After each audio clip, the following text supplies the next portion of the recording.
You can just see him just like, he's like getting so close to Jesus. He's going to Jesus. He's going to Jesus. And then there's the release. And he's gone. I like to refer to that sequence as edging towards Jesus. Oh, no. Look at Kevin. He's like, you guys are ruining my reputation. Hello and welcome to Black Film School. This is a video series where we talk about the cinema canon and suggest black films to be added to it.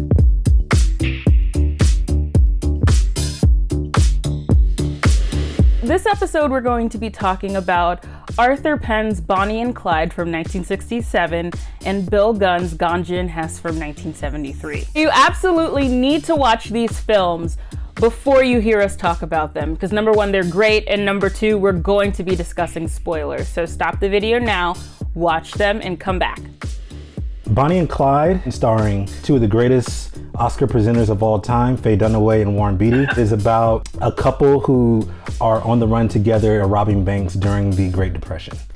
What's it like? Aren't you in prison? No. Armed robbery. Bonnie and Clyde is based on a real story. Bonnie Parker, just kind of like a bored waitress living with her mother. Clyde Barrel, a guy who has been to jail before and is looking for trouble, but in a very casual way. Like, it's weird. He doesn't seem like super greedy or anything. He's just like, this is what I have to do. You just wait right here and you keep your eyes open.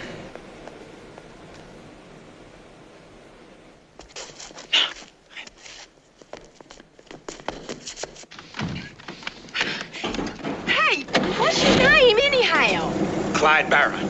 Hi, I'm Bonnie Parker. Pleased to meet you. One of the most interesting things about this movie is kind of like how Clyde uses his gun and the robbing banks as his way of romancing Bonnie in lieu of actual sex because he has trouble getting it up. I just think that that's so fascinating.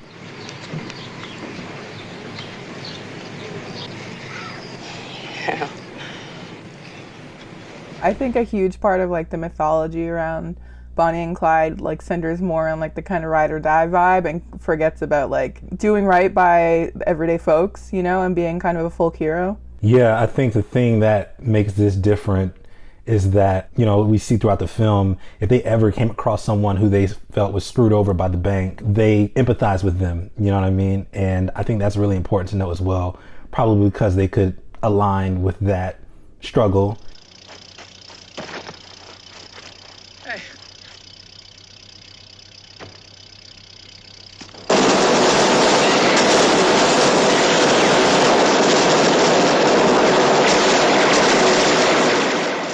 That ending is so, oh my god, because it's the end of the movie, and that shit is so cool, especially when they swing the camera around and it's like through the bullet hole and you can see, oh my god.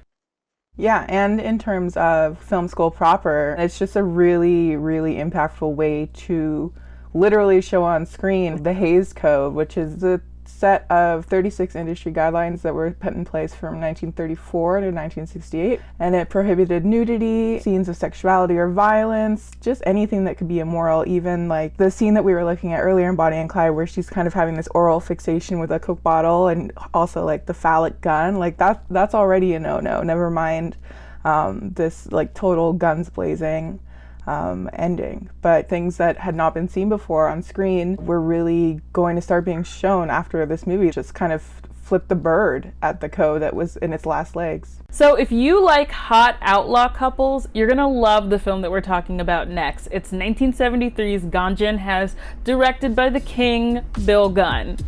Ganja and Hess is a 1973 experimental horror film written and directed by the great Bill Gunn, and it stars Dwayne Jones as Dr. Hess Green, who, after being stabbed with an ancient ceremonial knife, becomes a vampire. Green then falls in love with the wife of the person who stabbed him and comes to learn his secret, which is his insatiable desire for blood.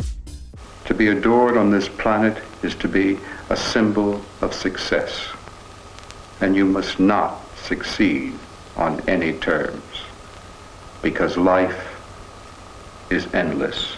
I have a great deal of respect, even more respect sometimes, for actors who direct themselves in performances like these. They're able to stay in the zone. You know what I mean? Stay in this moment and be aware of everything else that's going on around in the world that they've built. It's incredible.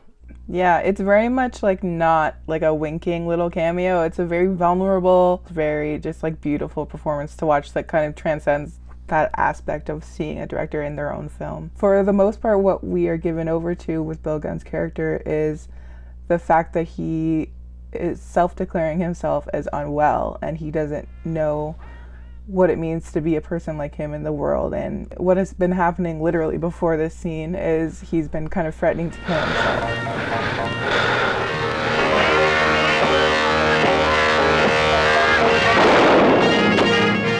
So Ganja is Dr. Ada's wife, and of course he kills himself, he dies, and then she shows up to figure out what's going on, and there's Hess, and he's played by Dwayne Jones, and he's hot, and there's a whole attraction there.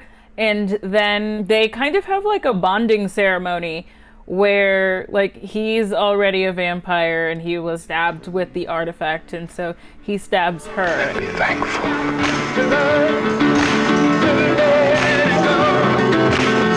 I saw this movie, I was just completely blown away. And it kind of goes back to like my love for like experimental movies that are not, where the filmmakers are not afraid to be daring and gory and sexual, and all of those things like are brought together in a really kind of interesting and artful way here. In this scene, we see Ganja having sex with a young man that the couple brought to their house for the purposes of vampiric delights.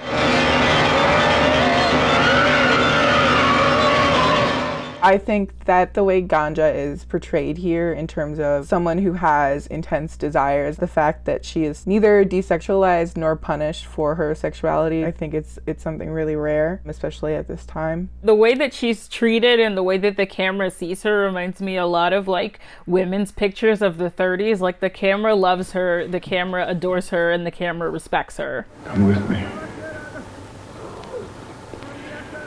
Please, please come with me. I like to refer to that sequence as edging towards Jesus. Oh no. And you can just see him just like, he's like getting so close to Jesus. He's going to Jesus. He's going to Jesus. And then there's the release. And he's gone. Look at Kevin. He's like, you guys are ruining my reputation. Not at all. Not at all. Now I was going to ask you kind of like what you all think about the role religion plays in this whole thing. For Hess, salvation is a return to a version of blackness that he has been cut off from. And so much of that is wrapped up in the church. If anything, it feels a bit like Hess has to repent or be saved from his vested interest in like pagan African civilizations, which have been literalized through his formation into like a vampire. There's some godly shame to him, I feel, but Ganja doesn't feel that way at all, and that's why we love her.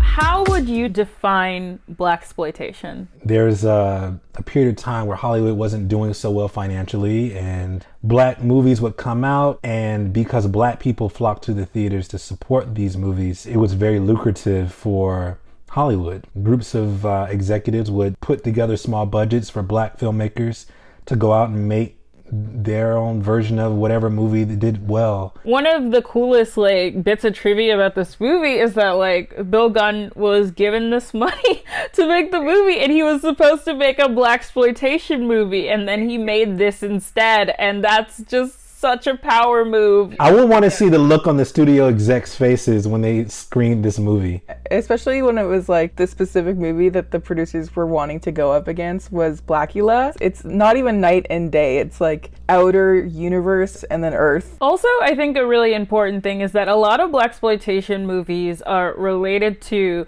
black people and their relation to whiteness, like getting the white man, fixated on the white man. A thing about Ganja and Hess that I think really sets it apart is that it's just about blackness. It is investigating that without really having to include white people at all. Like I think there's like some white people in it, but they're not part of anything. They're just like side characters. I feel like also just in the context of the early 70s, I think it was well received by you know, black folks who were moving in like arts and avant-garde circles.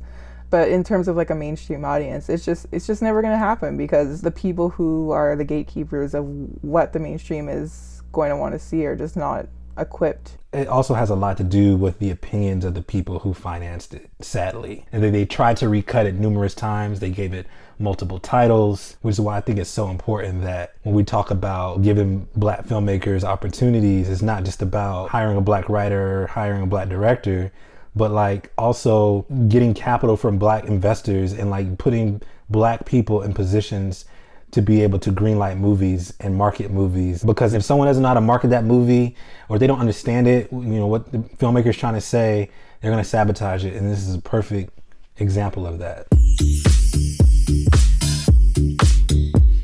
Do you think that Ganja and Hess belongs in the canon? Yes, Ganja and Hess absolutely belongs in the canon. I'm always going back to process and how things are made. This Bill Gunn taking the money that's meant, you know, to create one thing and to, you know, push back against people who try to pull him back the other way. Every filmmaker should want to do that. Every filmmaker should be bold in their storytelling. And this is the perfect example of that. This is not only a unique black vampire movie, it's a unique vampire movie, period. Not only can you make this like fascinating erotic horror, but you can do it with black people, and you don't have to include any white people in the equation. Like it's really important to know that. I also agree 100% that Ganja and Hess should be included into the film school canon. Even in the present, it's so striking and so urgent and necessary, and it's nothing else can compare. Nothing else can compare. Thank you for watching Black Film School. Now go watch some black films.